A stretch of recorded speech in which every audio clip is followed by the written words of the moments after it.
I'm Digital Kevin. Splash Pad Locator was rejected by AdSense for low value content.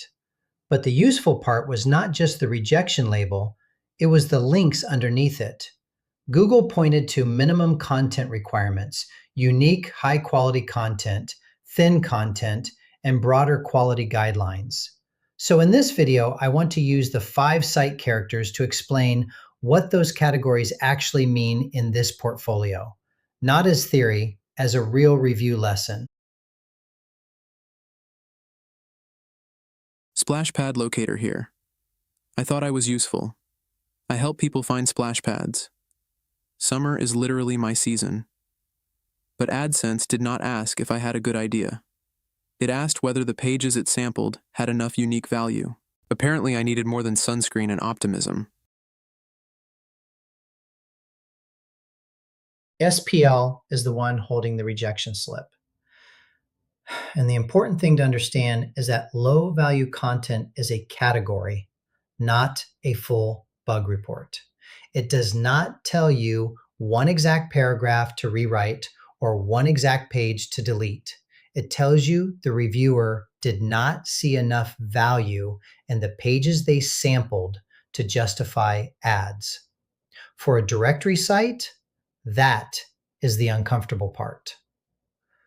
You can have real locations, real pages, real search demand, and still fail if the sampled pages feel too similar, too thin, or not useful enough on their own. Holistic vet directory from the dugout.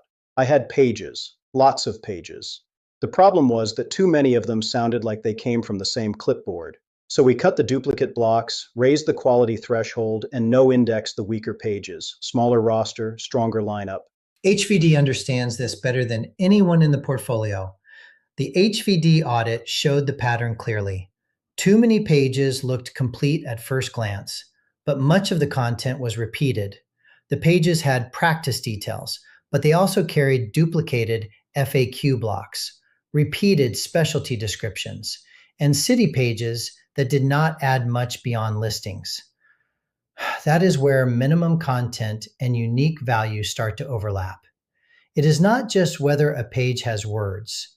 It is whether the page has enough specific, useful, differentiated information to stand on its own. Dog groomer locator checking in with Biscuit. I am not rejected. I am just waiting my turn. There is a difference. Some sites need a fix. Some sites need a review. Some sites need everyone to stop refreshing the dashboard like it owes them closure. DGL gets a different lesson. Not every AdSense status means the same thing. Requires review is not a rejection. Getting ready is not a rejection. Needs attention is the one that says Google found something you need to address. That distinction matters because if you treat every status like failure, you make bad decisions. Sometimes the right move is to wait. Sometimes it is to submit. Sometimes it is to fix before resubmitting. Senior Home Care Finder here. A visitor is not a crawler with a clipboard.